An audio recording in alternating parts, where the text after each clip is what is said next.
Olá, amigos, olá, amigas, bem-vindos ao canal Leila Riches Mais. Hoje a nossa entrevista é com o cientista político Geraldo Tadeu Monteiro.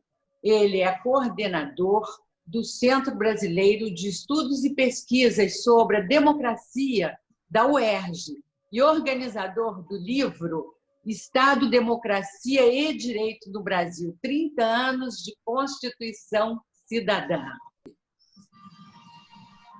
Olá, Geraldo, como vai você? Tudo bem. Prazer participar do seu programa. Obrigada por aceitar nosso convite. Geraldo, algumas das principais instituições jurídicas do Brasil reafirmaram que, de acordo com o artigo 142 da Constituição, as Forças Armadas não têm um papel moderador. Portanto, elas não podem ser usadas contra nenhum dos três poderes da República, certo? Então, a minha pergunta para você é se essa história de intervenção militar termina aí ou se ainda há riscos para a nossa democracia. Veja bem, Lila, não se trata de uma questão puramente jurídica, né? Se trata de uma questão política, uma vez que o artigo 142 ele aventa a possibilidade de utilização das Forças Armadas em casos extremos, mas não está em nenhum momento colocada a possibilidade de se usar as Forças Armadas por um poder contra o outro, certo? Quer dizer, em situações de caos social, em situações de desordem, etc., poderia ser utilizar as Forças Armadas com o intuito de restabelecimento da ordem, fundamentalmente. Então, não há dúvida a esse respeito. O parecer recente da OAB trata disso. Todos os ministros do Supremo Tribunal Federal que se manifestaram também são unânimes nesse sentido. Então, os pedidos de intervenção militar não são uma querela jurídica, e sim política. Há grupos interessados em firmar essa ideia de que a solução dos problemas brasileiros atuais passaria por uma intervenção das Forças Armadas. Tá certo. Então, Geraldo, essa semana, então esse assunto está encerrado, né? E eu não sei se foi isso também que suscitou toda essa ameaça de interferência, né, nos outros poderes, que está sendo assim, tão falada por esse governo, que espocaram vários manifestos em prol da democracia. Foi Juntos, Basta, Somos Muitos, hashtag Somos 70%, em relação aos 70% que, segundo as últimas pesquisas, consideram o governo atual ruim, péssimo ou regular. E você acha que você acha que contribuiu para esse levante assim, todo ao mesmo tempo? Olha, eu acho que há uma circunstância, uma conjuntura muito forte no Brasil, que é a conjuntura da pandemia. Nós estamos vivendo um descontrole no combate à pandemia. Nós estamos há mais de 20 dias sem um ministro da Saúde, 2 ministros se demitiram, o presidente tem tido um comportamento extremamente negacionista a esse respeito. Num país como o Brasil, de dimensões continentais, com uma diversidade muito grande, o papel do governo federal é fundamental na coordenação das ações, ou seja, na distribuição dos medicamentos, enfim, no aval às políticas que os estados podem desempenhar com apoio financeiro, com a possibilidade de não pagamento de dívidas dos estados para com a União nesse momento. Enfim, há um papel essencial do Estado da União, que é de coordenação das ações em nível nacional, ou seja, nós estamos sem uma política unificada de combate. Cada estado faz de um jeito, cada município faz de outro, e nós estamos vendo aí uma escalada no número de mortos. O Brasil, a cada dia, infelizmente, bate esse recorde negativo. Então, todo esse contexto que é agudo, que é de crise, associado às constantes provocações do presidente Bolsonaro, praticamente todo dia ele dá uma declaração polêmica que tem o objetivo de manter o seu grupo em permanente estado de alerta, provoca na outra parte da opinião pública uma certa irritação. Então, chegou o momento em que essas pessoas se mobilizaram, resolveram se mobilizar. Geraldo, você publicou recentemente no jornal O Globo um artigo com o título de A Politização da Morte, que fala justamente sobre isso, a atuação do presidente Bolsonaro na pandemia do coronavírus. Por que Bolsonaro resolveu politizar a Covid-19? Bom, isso faz parte de um script que ele vem desenvolvendo em todas as áreas. O governo Bolsonaro é um governo, como eu disse no artigo, que não foi feito para governar. É um governo feito para implementar uma agenda difusa, conservadora, com uma ideologia pouco nítida, pouco clara, uma ideologia que tem mais pontos contra do que pontos, digamos, assertivos. Eu quero dizer, é uma ideologia contra os comunistas, contra a esquerda, contra os LGBTs e assim por diante. Então, é um governo que tem por objetivo implementar essa agenda. Ou seja, o governo não está preocupado em entregar saúde ou educação ou cultura na outra ponta. Se a alimentação escolar não chegar na outra ponta, se não houver contratação de professores ou de médicos na ponta da entrega das políticas públicas, não vai fazer muita diferença para o governo Bolsonaro. Ele é um governo militante, um governo de confronto, e, nesse sentido, tudo tende a ser politizado. Quando o INPE, por exemplo, mostrou que o desmatamento na Amazônia tinha crescido, o presidente se rapidamente culpou o próprio INPE, como se as informações dadas pelo INPE fossem imprecisas ou que houvesse algum interesse político por trás. Nós vimos isso na politização da data do Enem, se ia ser adiado ou não. Nós vimos isso na área da cultura. Ou seja, é um governo que, ao politizar e ao polarizar, ele agrega suas tropas. Né? Então, ele se mantém em constante processo de confronto. Né? O presidente Trump faz isso também de uma maneira menos evidente ou menos aguda que o presidente Bolsonaro. Então, resumindo, é um governo que tende a politizar tudo. Tudo tem um interesse por trás, tudo é culpa dos comunistas, ou, enfim, de grupos contrários.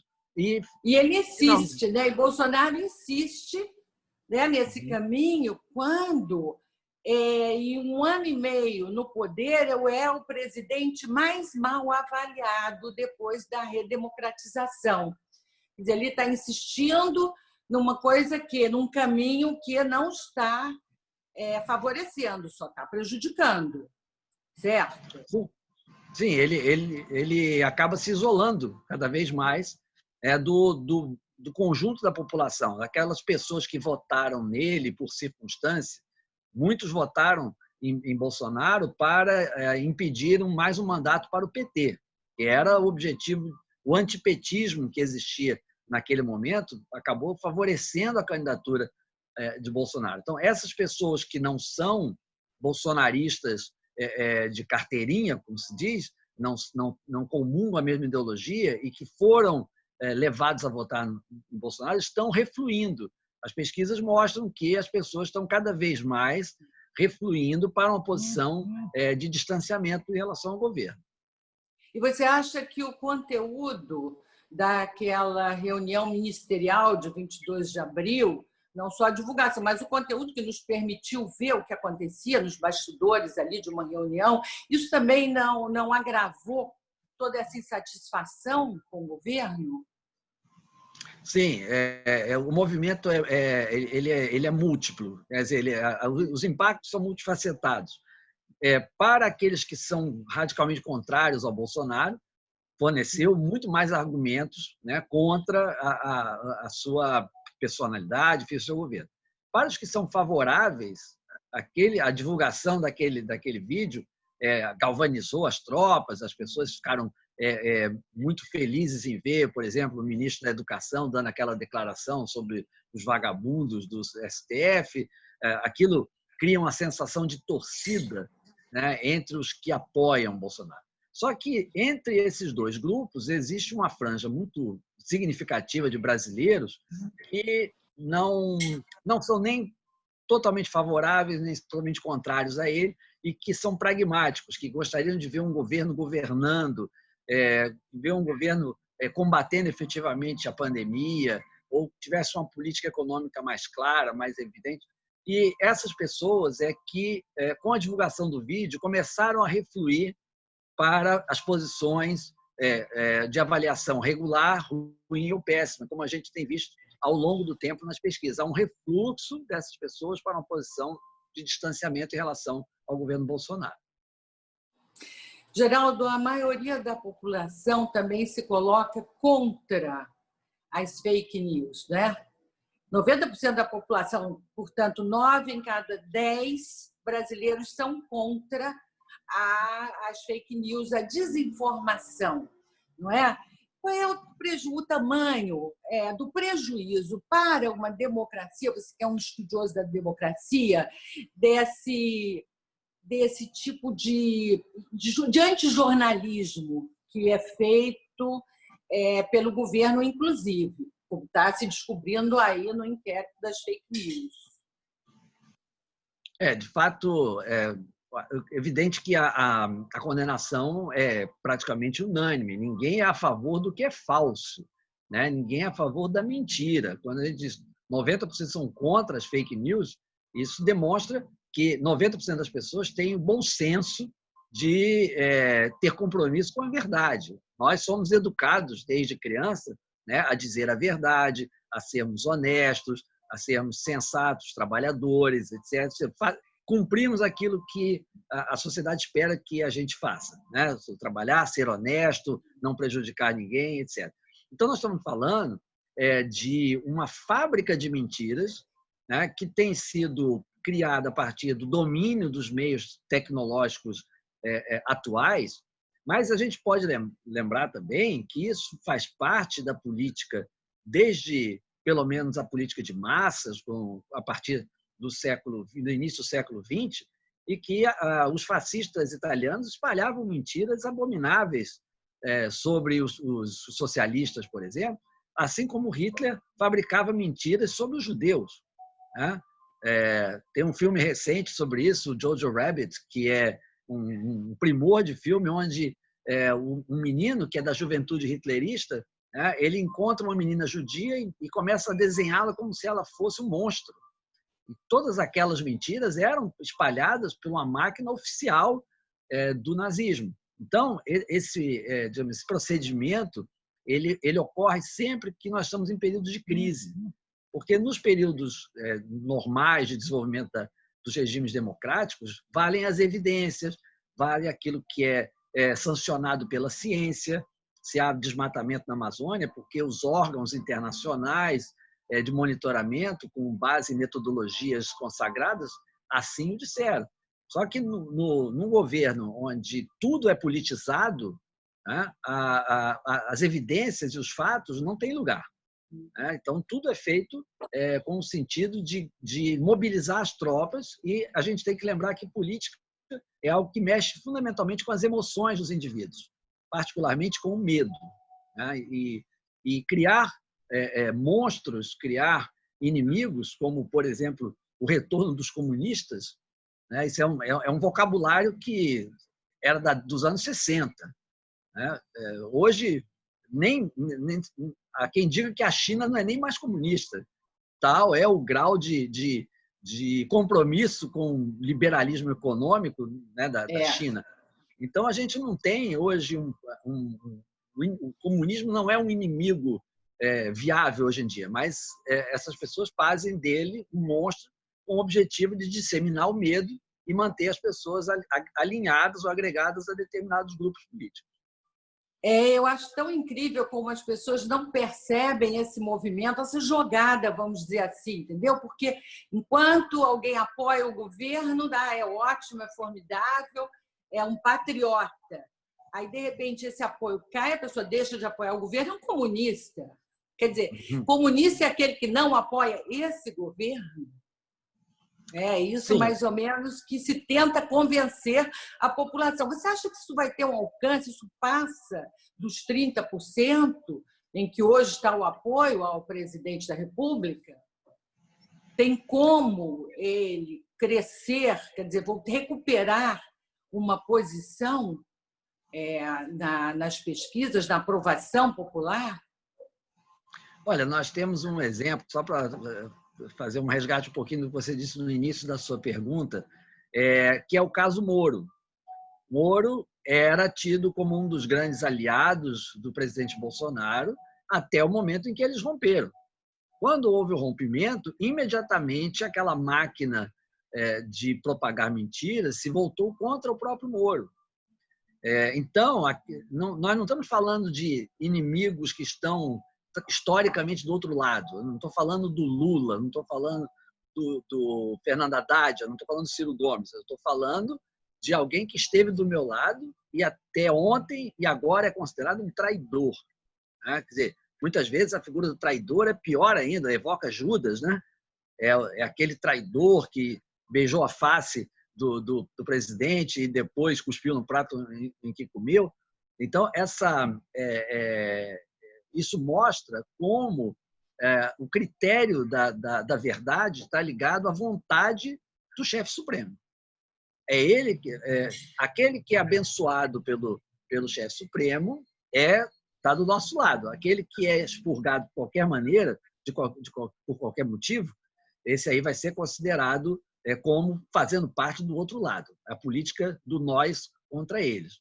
Aí você me pergunta se ele pode recuperar o espaço perdido. Isso implicaria uma mudança completa de postura da parte dele.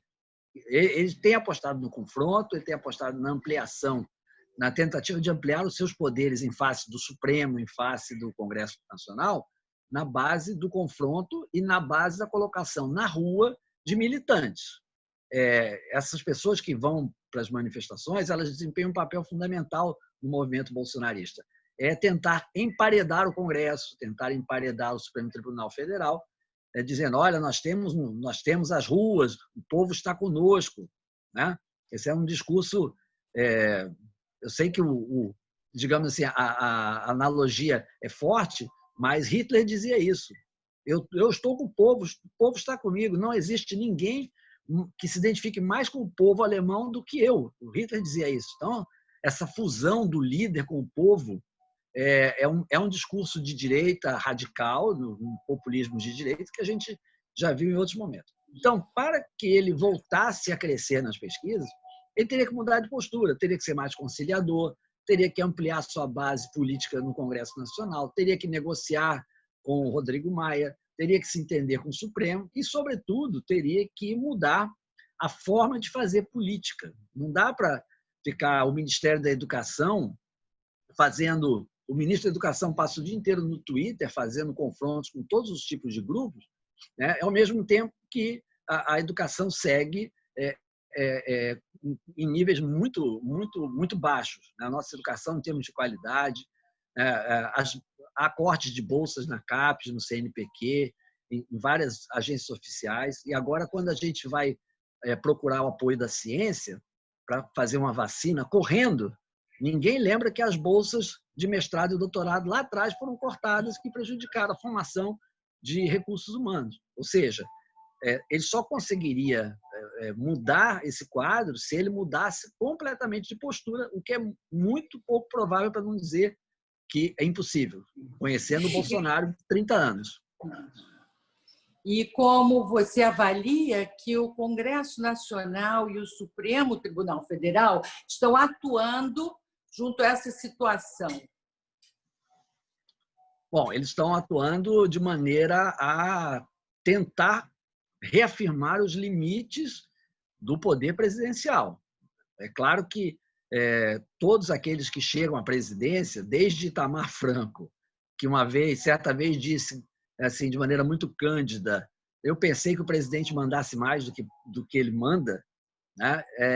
O FHC, o Lula, todos eles sabem que a presidência da República do Brasil ela tem um poder muito grande, uma vez que, mais até do que o presidente americano, proporcionalmente, o presidente brasileiro controla 52% do PIB brasileiro, que é o papel, digamos, é o espaço político e econômico do governo federal, que tem um orçamento de 3 trilhões de reais. Tá? Então, assim, há uma tendência do presidente a ser imperial. Né? Só que, na visão de Bolsonaro, esse imperialismo não tem limites. Ele acha que pode governar por decretos, ele pode interferir na Polícia Federal, ele pode interferir na cultura, no Banco do Brasil, onde ele quiser, é a concepção dele. Então, os outros poderes estão procurando mostrar agora a ele que a função de presidente da República contém limites, sim, e limites que são importantes. Certo. Ô, Geraldo, vamos mudar assim, um pouquinho de país, vamos lá para os Estados Unidos, que aconteceu o assassinato do homem negro, George Floyd, por um policial branco, um brutal assassinato que desencadeou uma série de protestos pelos Estados Unidos e pelo mundo todo, né?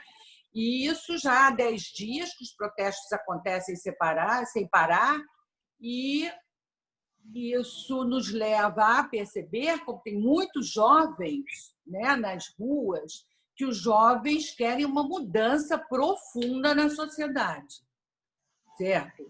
E aí você, como estudioso de democracia, eu lhe pergunto, é possível a gente se sentir numa democracia quando há um racismo estrutural, quando há opressão das minorias, que no nosso caso nem é minoria, nos Estados Unidos os negros são 12,5% da população, no Brasil são mais da metade da população, né? E frente a uma desigualdade social tão grande.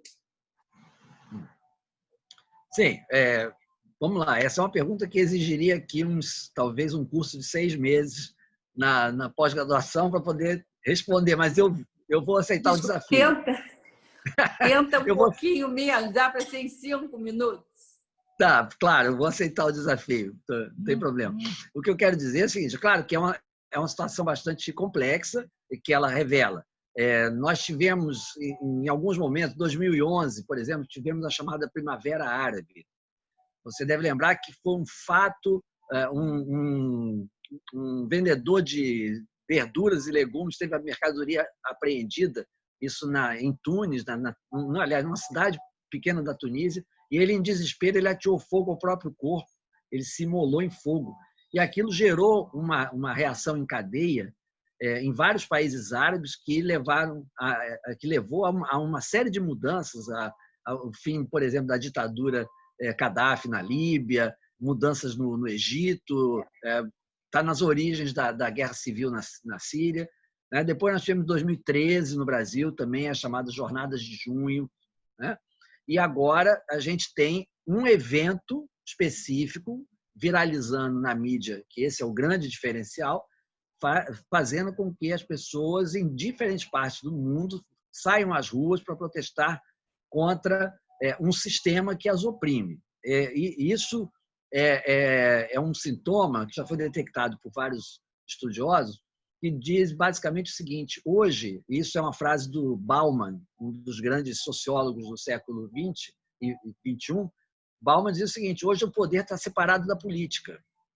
A política trata das consequências do poder, porque o poder real está na esfera econômica, está na esfera das finanças internacionais. Hoje, os países cortam despesas em saúde e educação para pagar juros da dívida. O montante das dívidas mundiais dos governos mundiais é da ordem de 75 trilhões de dólares. Então, só o governo americano tem dívidas de 18 trilhões de dólares, que é o tamanho do PIB, a serem pagos. Ou seja, hoje os governos estão ficando cada vez mais irrelevantes e estão podendo cada vez menos. Eles não conseguem resolver os problemas de emprego, por exemplo, né, no problema da desigualdade econômica, da desigualdade regional, da desigualdade social. Então, acumulam-se insatisfações difusas na população. E quando se abre uma janela, né, como foi o caso desse assassinato, foi o assassinato, né, do George Floyd, todas essas insatisfações acabam vindo à tona. E elas têm base, né? No Brasil, por exemplo, se você levar em conta a questão do racismo no Brasil, que é estrutural, né? 75% dos vítimas de homicídios em 2019 eram negros. 79% dos mortos pela polícia são negros. 64% dos presidiários são negros. Né? A mulher negra ganha 44% do que ganha um homem branco para fazer o mesmo serviço, entre outras desigualdades que são muito, muito claras. Né? Então, eu vejo, para concluir, que uma das grandes ameaças à democracia é a desigualdade e a violência, que, em geral, estão associados. Certo. Vamos lá para o seu livro, Estado, Democracia e Direito no Brasil. 30 anos da Constituição Cidadã. É lindo esse nome, né? Constituição Cidadã. Você organizou, são vários artigos de vários intelectuais. Eu queria que você falasse um pouquinho sobre o livro, porque, inclusive, é uma boa dica de leitura para agora, que a gente está com bastante tempo nessa pandemia, né, Geraldo? É verdade, é uma boa dica de leitura. A gente costuma chamar carinhosamente de livrão, porque é um livro que fica em pé, se a gente colocar. Fica em pé. São 639 páginas e foi uma felicidade ter podido organizar esse livro. São 37 autores, 28 artigos. O artigo de abertura é do ministro Luiz Roberto Barroso, que é um colega meu da UERJ, uma pessoa por quem eu tenho o maior carinho e admiração. E tivemos aí vários autores, como Marcelo Neri, que foi ministro interino, né, da presidente Dilma. Tivemos aí a participação do Inácio Cano, da Jaqueline Muniz, enfim, do Gustavo Binnenboim, Daniel Sarmento. É um time realmente de primeira e que se reuniu para fazer um balanço do que foi essa construção democrática nos últimos 30 anos, né? Mostrando que, sim, a democracia brasileira veio se consolidando de uma maneira muito, muito clara, muito forte. Por exemplo, um artigo que eu escrevi sobre democracia participativa mostra que hoje nós temos mais de 50 mil conselhos de participação no Brasil, Conselho Municipal de Educação, Conselho Municipal de Saúde, conselhos na área de meio ambiente, bacias hidrográficas. A participação se dá em várias empresas públicas, em vários níveis. Então, nós temos hoje um trabalho realizado ao longo dos anos que mostra que a democracia no Brasil é extremamente consolidada. O que não quer dizer que ela esteja aí para sempre. A gente tem que defender, né? Eu mesmo na introdução do livro, eu dizia, que já foi feito no final de 2018, que diante das perspectivas que estavam se anunciando, a questão era saber em que medida as instituições conseguiriam resistir a uma tentativa de ruptura democrática. E é o quadro que a gente está assistindo aí hoje. Certo. Geraldo Tadeu Monteiro, muito obrigada pela entrevista, obrigada pelos seus ensinamentos. Eu acho que isso vai ser muito bom para as pessoas que assistirem, porque reforça todo um sentimento isso de resistência a ameaças às instituições, né, brasileiras, de ruptura institucional. A gente, então, fica mais preparado para resistir. Geraldo, muito obrigada pela entrevista. Olha, foi um prazer participar do seu programa. O debate foi muito extenso e muito, muito profundo. E fica um abraço aí a todos os seus telespectadores, enfim, todos os seus seguidores.